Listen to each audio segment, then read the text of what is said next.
Hola, muy buenos días a todos espectadores. Una gran disculpa, pero hubo algún inconveniente con el internet, pero ya estamos aquí. Les damos la bienvenida a nuestro tercer día del Foro Internacional de Acuacultura, Ambiente y Sociedad. Tenemos el gusto de hoy presentar una ponencia muy interesante del doctor Angulo Valadez, perdón. Posteriormente pasaremos a una mesa redonda y a las presentaciones de los trabajos de los estudiantes de noveno semestre. Les presento a nuestra compañera estudiante de séptimo semestre, Sofía Irel García Gómez, quien ella será moderadora. Antes que nada, también les recuerdo sobre su registro para constancias. Pongan su lista de asistencia y con mucho gusto nosotros les proporcionamos una constancia de su asistencia a este gran foro. Adelante, Sofía. Hola, primero que nada, muy buenos días a todos los presentes. Un gusto saludarles y bienvenidos al tercer día del quinto foro de acuacultura, ambiente y sociedad. El día de hoy tenemos el gusto y placer de tener presente al doctor Carlos Angulo Valadez, profesor e investigador de la Universidad Autónoma de Baja California Sur y del Centro de Investigaciones Biológicas del Noroeste. Es miembro del Sistema Nacional de Investigadores en el nivel 3, siendo partícipe de diversos artículos científicos, proyectos de investigación y director de pregrado y posgrado. Él nos compartirá el tema sobre el estudio de levaduras aisladas de ambientes extremos de Baja California Sur, México, sobre el sistema inmunitario de peces y camarones. Bienvenido, doctor, y procedo a dejarle el lugar. Adelante con su tema, doctor Carlos. Gracias, Sofía. Muchas gracias, doctora Claudia, doctora Nidia, Jesús y el doctor Andrés Granados por la oportunidad que me brindan. Y sin más, iniciamos este tema que ya presentó Sofía. Muchas gracias a todos los presentes. Espero poder presentar esta plática sin ningún contratiempo. La siguiente, por favor. Para iniciar el contexto de esta plática, es el hecho de que en México los recursos microbianos, tanto su conservación como su aprovechamiento, en especial los de los ambientes extremos, han sido poco estudiados. Y en el marco de un proyecto de problemas nacionales de hace algunos años, desarrollamos actividades enfocadas a la preservación y aprovechamiento de microorganismos marinos con la intención de generar nuevos productos biotecnológicos que permitieran mejorar la producción de alimentos del país. La que sigue, por favor. Hay que entender el concepto de ambientes extremos y esta es una visión antropocéntrica en la cual se considera aquellos ambientes extremos por fuera de la vida de nosotros. Una atmósfera aeróbica, una temperatura alrededor de los 35 grados, un pH de 7, una salinidad de 1.5. Sin embargo, la que sigue, por favor, este concepto ha venido cambiando y no solo ha venido a hablarse de los que son extremos para las personas, sino también para el funcionamiento general de algunos microorganismos que se utilizan en la investigación microbiológica. La que sigue, por favor. Al respecto, los microorganismos extremófilos son aquellos que requieren para su crecimiento óptimo valores extremos de factores físicos y químicos que son desfavorables para la mayoría de los seres vivos. La que sigue.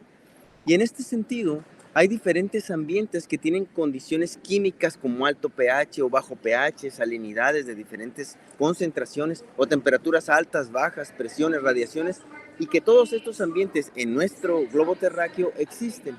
La que sigue.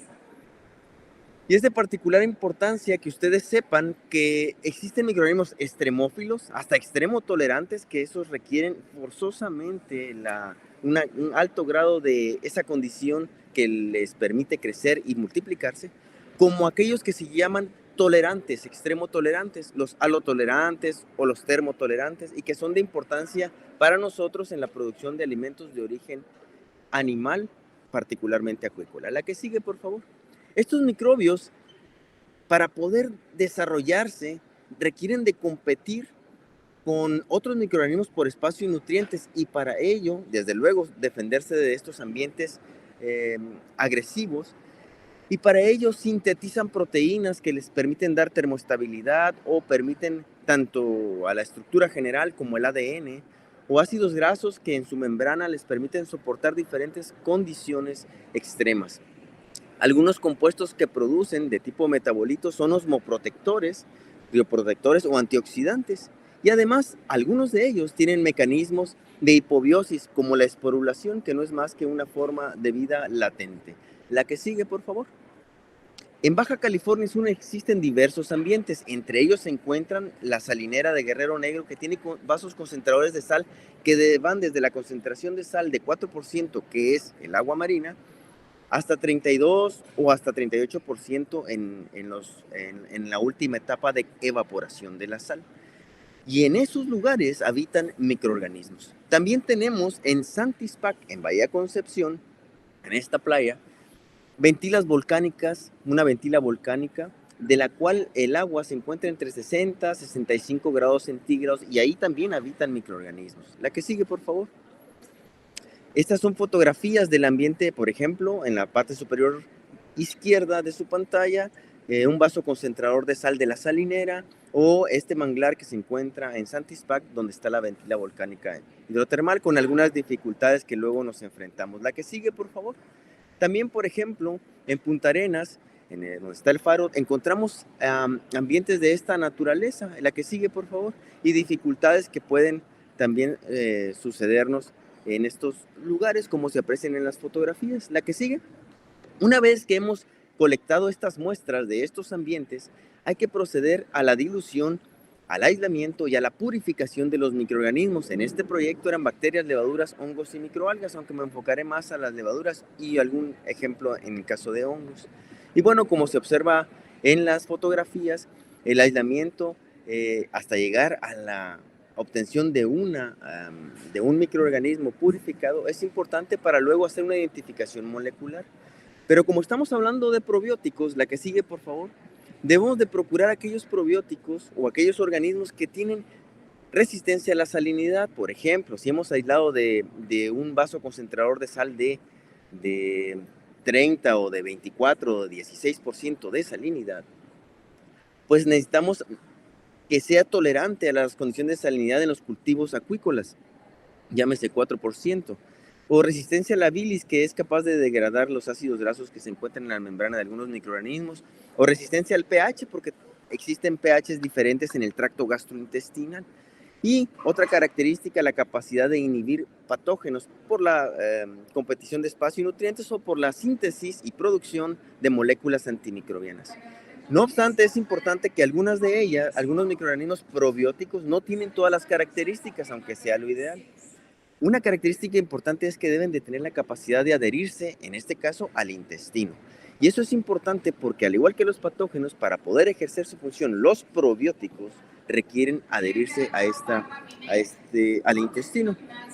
La que sigue, por favor, les voy a ir presentando fotografías de lo que hacemos en el laboratorio para que tengan claro qué es lo que se hace, para luego presentarles artículos científicos con resultados muy relevantes de cada uno de ellos, de manera que ustedes tengan un panorama más amplio. Aquí tenemos en la parte superior izquierda el cultivo de levaduras a las cuales les medimos el crecimiento tomando la medición de la absorbancia en un espectrofotómetro a diferentes horas, y así podemos conocer en qué momento esta levadura inicia su crecimiento, cuál es su fase exponencial y cuál es su fase estacionaria, que es importante para poder hacer las siguientes pruebas, como es en la parte superior derecha, resistencia a la salinidad a diferentes concentraciones, como se observa allí, o a la bilis, 0, 1 o 10%, o la resistencia al pH en diferentes niveles. La que sigue, por favor. La actividad antimicrobiana la determinamos tanto a nivel de placa como a nivel de microdilución contra patógenos como Virion Guillaron y Aeromonas veroni, que se encuentran allí. La que sigue, por favor. La adhesión al intestino, con apoyo de la doctora Carmen Rodríguez y Eulalia Mesa, del Laboratorio de Histología e Histoquímica, nos han apoyado para poder determinar cómo las levaduras se pueden adherir después de utilizar un fluoróforo con el que las marcamos, y en una incubación de intestino que puede ser de los peces. La que sigue, por favor. Y desde luego utilizamos leucocitos aislados de la sangre periférica o del vaso o del riñón cefálico, que es el riñón cefálico es el homólogo en nosotros, la médula ósea de los huesos, y es ahí donde se producen todas las células del sistema inmune, los leucocitos o glóbulos rojos, glóbulos blancos, que también se les llama. Aislamos estas células, las ponemos en cultivo especial con nutrientes en estas placas, como se observan ahí, y añadimos las levaduras para determinar si son capaces estas levaduras de estimular a los leucocitos diferentes funciones biológicas inmunoestimulantes en ellas. En la placa que se encuentra, en las placas que se encuentran con diferentes colores, significa un color, cada color un parámetro inmunológico distinto que ahorita veremos en la siguiente diapositiva. Determinamos pues que estas levaduras, la que sigue por favor, primero sean seguras para las células, que no las maten. Desde luego, hacemos un reto infeccioso con un patógeno que es capaz de matar a los leucocitos de los peces, y en este caso, posteriormente volvemos a medir la viabilidad o la capacidad de las células para comerse a estos patógenos, la capacidad para producir radicales de oxígeno que son tóxicos para los patógenos, como el óxido nítrico o anión superóxido, peróxido de hidrógeno, y desde luego nos interesa conocer la expresión de genes que están asociadas a la respuesta inmune. Recuerden esto: todos los inmunoestimulantes tienen que ser reconocidos por un receptor que está en las células, generalmente en la superficie de las células del sistema inmune. Y ese receptor va a activar una cascada de señalización río abajo en el interior de la célula, reguladores de la respuesta, y eventualmente va a inducir una respuesta efectora. Este proceso hay que darle seguimiento con cada inmunoestimulante. La que sigue, y ahora, después de haber seleccionado estos microorganismos, hay que crecerlos a una escala prepiloto, obtener suficiente biomasa para poder hacer dos cosas. La que sigue, por favor. Por un lado, podemos usarlo el probiótico directamente, y por el otro podemos extraer la pared celular y de ella los glucanos, que son los principales compuestos inmunoestimulantes en las levaduras. La que sigue.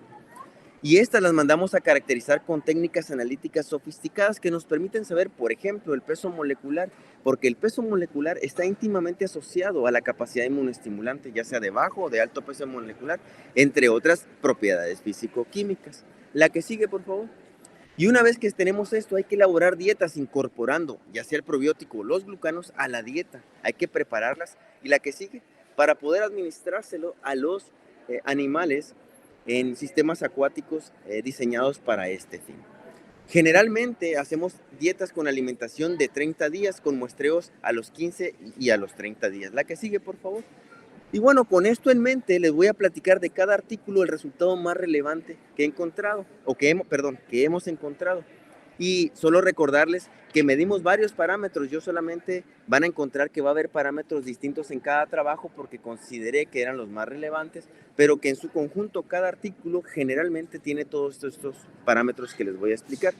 En este trabajo, la levadura marina Streptomyces halófilos, que hablamos de la salinera de Guerrero Negro, y la administramos, encontramos que en el mucus de la piel, ustedes saben que los peces tienen su mucus en la piel, ahí hay sustancias como la enzima lisozima, cuya función es degradar la pared celular de patógenos.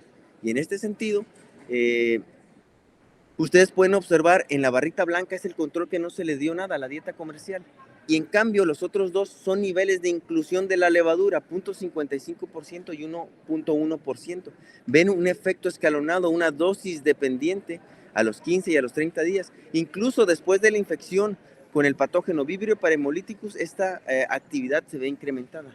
Eso nos indica que la levadura estimula la actividad de esta enzima, y ese es un indicador de inmunoestimulación. La que sigue, por favor. Cuando usamos el glucano, lo que está en la pared celular de esa levadura, encontramos otros parámetros, pero destaco, por ejemplo, la producción de radicales de oxígeno. Como estamos trabajando con leucocitos, esos radicales de oxígeno tienen la función principal de degradar las membranas y el ADN de los patógenos. Entonces, un incremento en la producción de ellos significa una estimulación, y ustedes pueden observar nuevamente que in vitro las células cultivadas con el glucano tienen un incremento en la administración del glucano, que es la barrita de color negro. La de en medio es un control positivo de un glucano comercial que encontramos en el mercado, y el control pues es la barra gris que se encuentra en el lado izquierdo. Ustedes pueden observar como a las 12 o a las 24 horas, sobre todo con los dos glucanos, el comercial y el de esta levadura aislada de la salinera, es capaz de estimular la producción de radicales de oxígeno e igual después de un reto con la bacteria patógena Aeromonas hydrophila. La que sigue, por favor. En este trabajo, la levadura de Barimeses hanseníae Baja California Sur 004, en particular, nuevamente estamos con el huachinango. En estos leucocitos fue capaz de hacer algo muy interesante. Estamos hablando de leucocitos del riñón cefálico y de leucocitos del vaso. En la parte izquierda de su pantalla pueden encontrar al grupo control.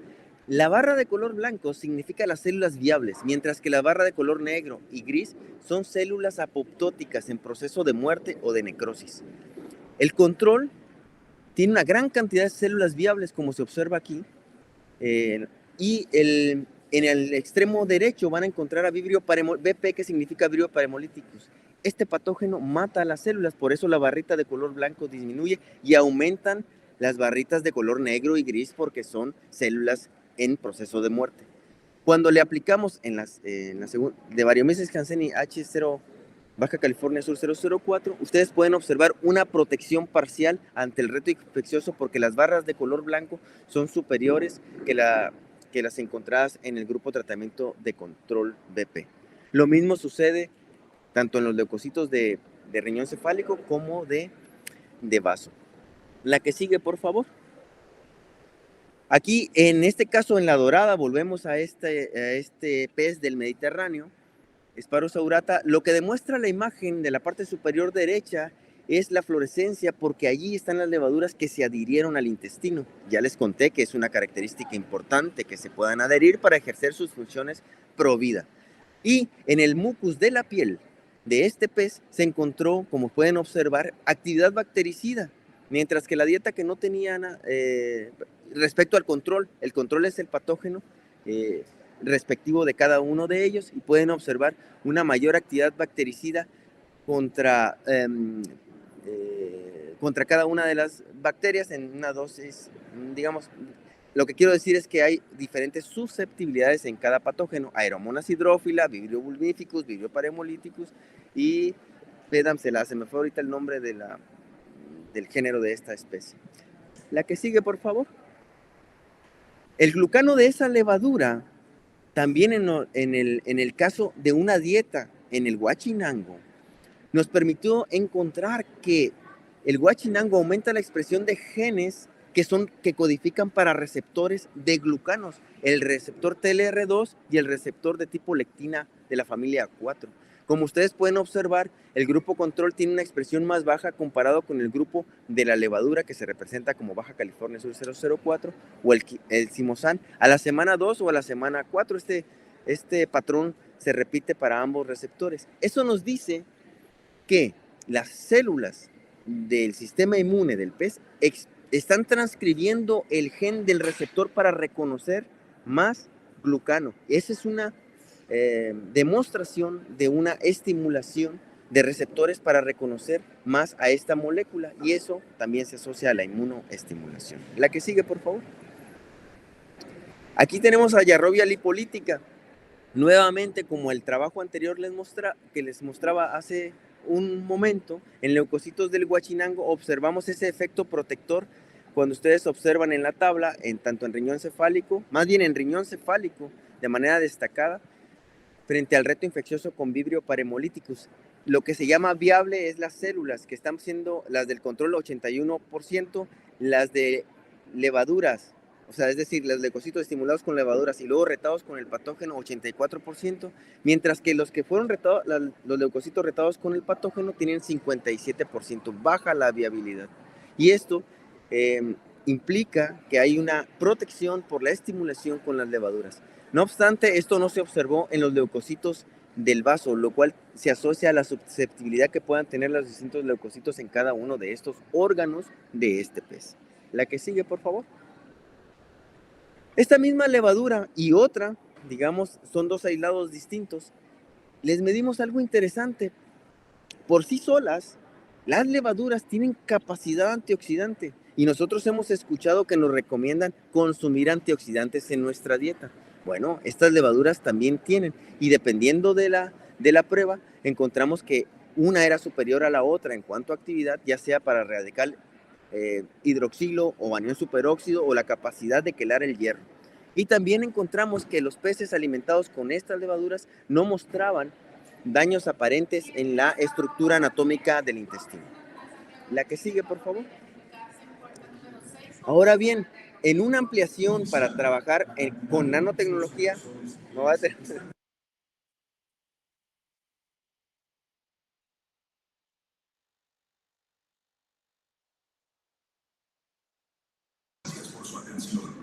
Muchas gracias.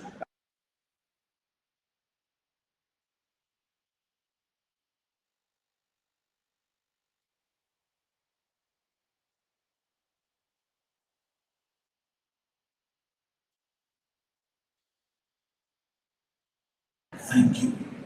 You're welcome.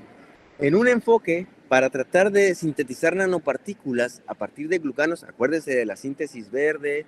Aquí, en este trabajo en colaboración con la Universidad de Guadalajara, se sintetizaron nanopartículas de supercapas de zinc. Lo único que quiero mostrarles es cómo las pruebas in vitro con las micrografías de microscopio electrónico de barrido se puede observar con la L el leucocito y con las flechitas son las láminas de zinc que están interactuando con el leucocito. Desde luego, en este trabajo encontramos que había actividad inmunoestimulante con las nanopartículas ensambladas con el beta-glucano de una levadura aislada de la salinera Guerrero Negro, que es Yarrowia lipolítica N6. La que sigue, por favor. Esta misma levadura en camarones, y es el único trabajo que les presentaré, porque hemos hecho otro con otras levaduras, pero no aisladas de Baja California Sur. Aquí podemos encontrar lo siguiente. Estamos hablando de la expresión de genes en hemocitos. Recuerden que los leucocitos de los camarones se llaman hemocitos. Y ustedes pueden observar que la alimentación con esta levadura, después de 3 semanas, tiene un patrón distinto. Miren, aquí van a encontrar 4 tratamientos. Los primeros 2 son de levaduras N6 y la levadura Yarrowia lipolítica N6 y la D1. Y los otros 2 son controles de beta-glucanos comerciales que se usan en la alimentación como inmunoestimulantes en el cultivo de camarones. De estos resultados podemos sacar conclusiones que la estimulación o la administración de Yarrowia lipolítica es ideal durante 2 semanas, pero no en la tercera, porque como ustedes pueden observar, todos los parámetros abajo de la línea punteada son respecto al control, significa que no hay estimulación respecto al control. La línea punteada es el grupo de camarones que solo recibieron la dieta comercial. En cambio, a la primera semana y a la segunda, sobre todo a la segunda, se observa un aumento en la expresión de esos genes. ¿Qué genes son? El gen de la profenol oxidasa, cuyo sistema es el sistema de respuesta inmediata que activa procesos de melanización y encapsulación de patógenos. Por lo tanto, un aumento en su expresión se asocia a la estimulación.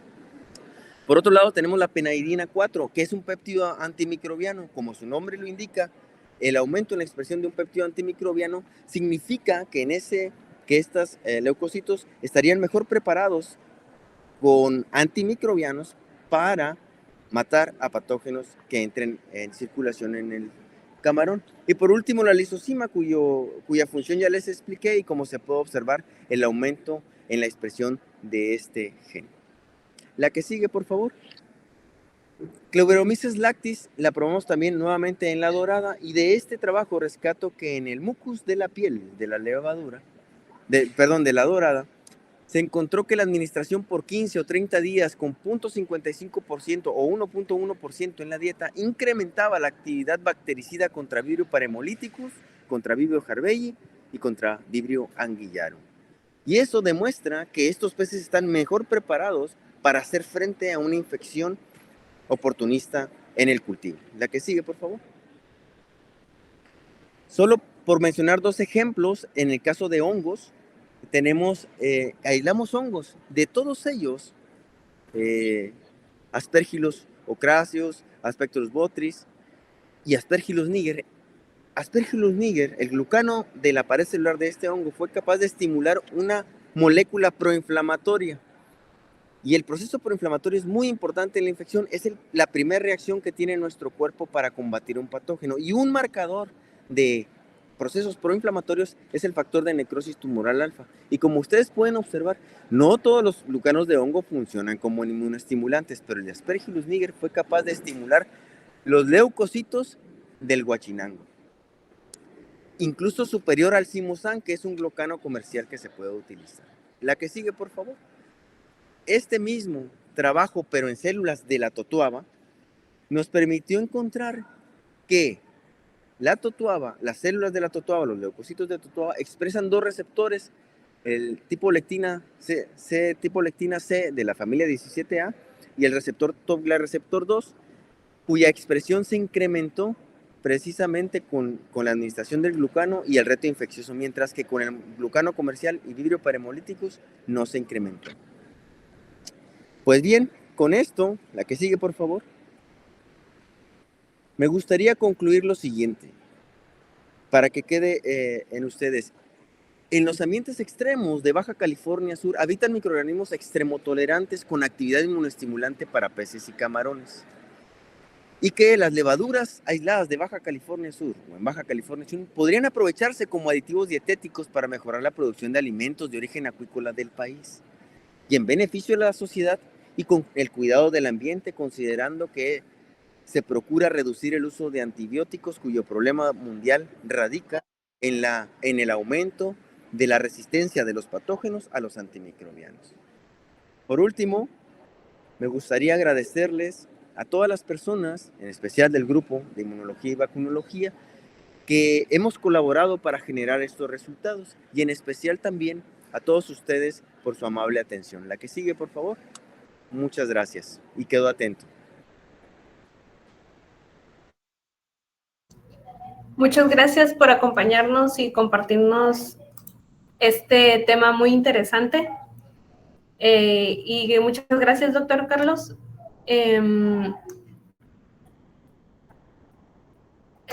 Ahorita vamos a abrir un espacio para responder algunas preguntas de nuestro público que nos acompaña por medio de transmisión de vía Facebook.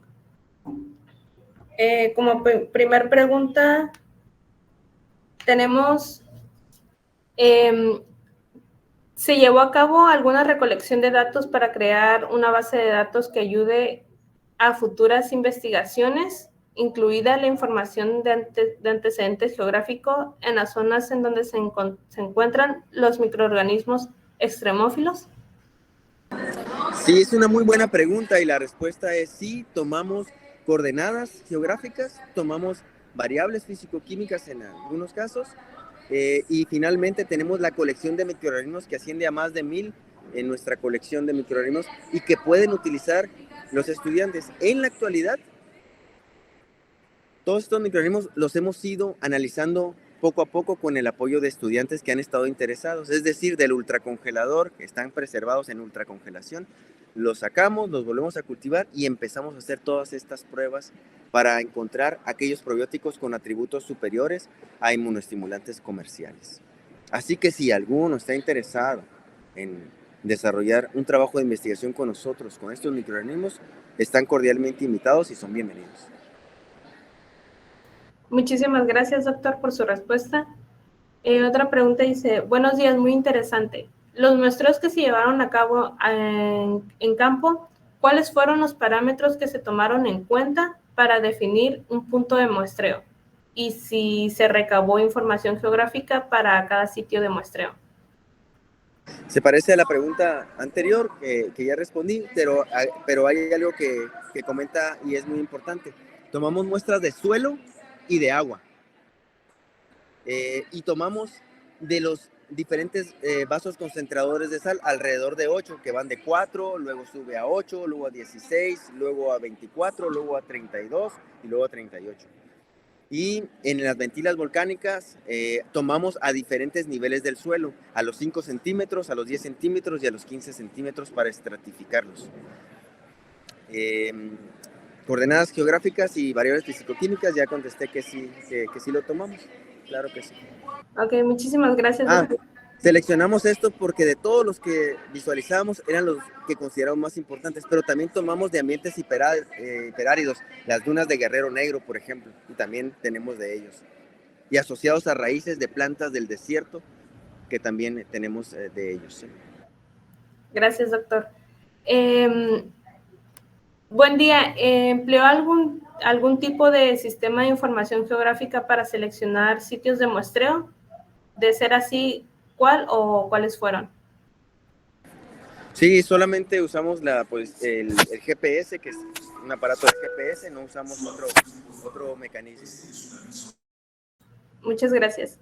De manera sencilla, ¿cómo explicaría a los productores interesados en la producción de peces de la importancia del tema de la inmunología para que ellos entiendan la relevancia de este tipo de investigaciones, incluso se animen a apoyar la investigación?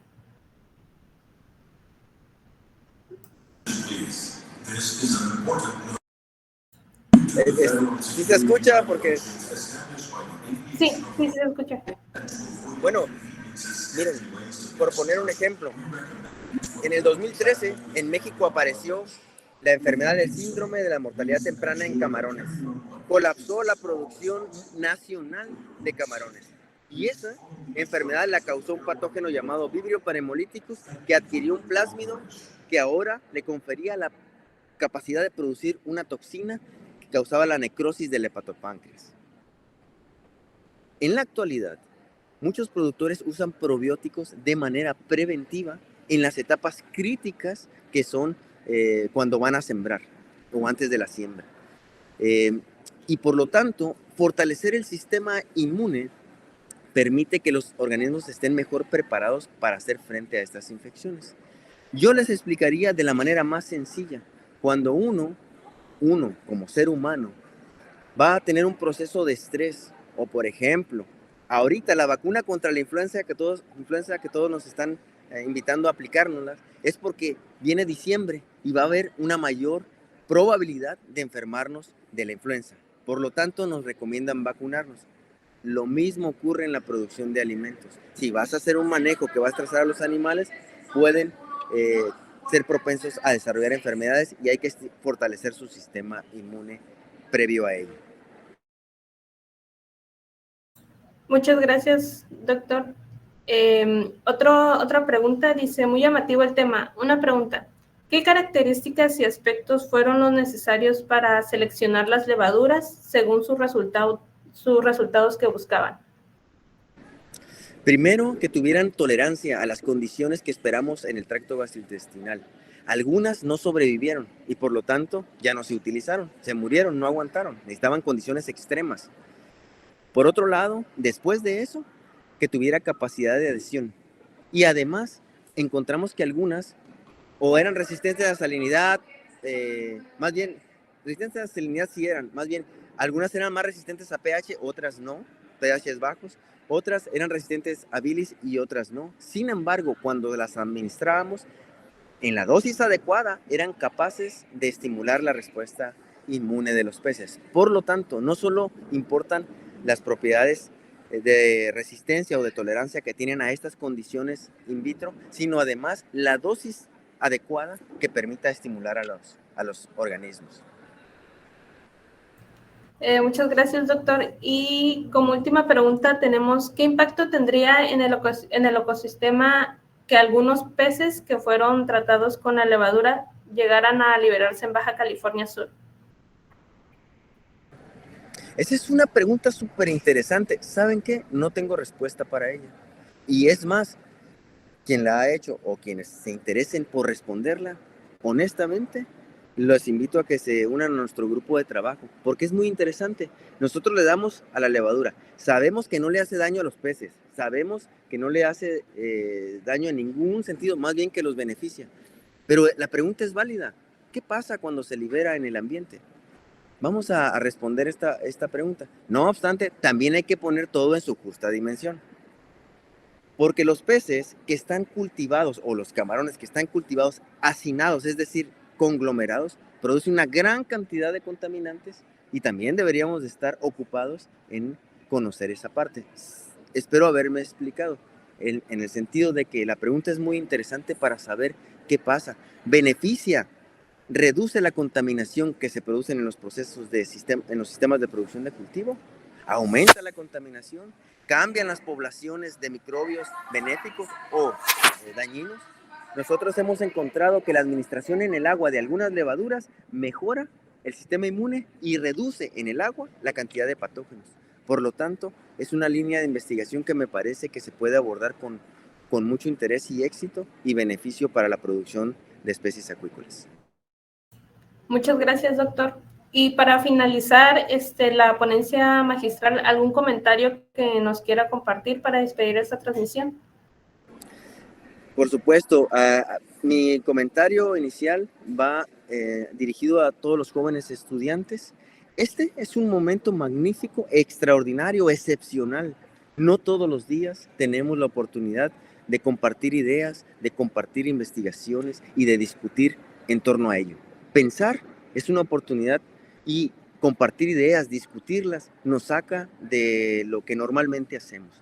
Entonces, los felicito por estar aquí, por escuchar a estos jóvenes y les invito a que si tienen inquietud de conocer más sobre la ciencia, simplemente por recibir una mayor educación científica, se acerquen a nosotros, al CIBNOR, a buscar un tema de investigación para hacer servicio social, residencias, tesis de licenciatura y si gustan profesionalizarse más, una maestría y seguir su camino del doctorado. Hay muchos problemas que se pueden resolver a través de la investigación científica. Esa es mi invitación, mi primer punto. Y a todos ustedes, Sofía, doctoras, Claudia, Anidia, doctor Granados, Jesús, gracias por la oportunidad que me brindan de platicar con ustedes en este magnífico foro.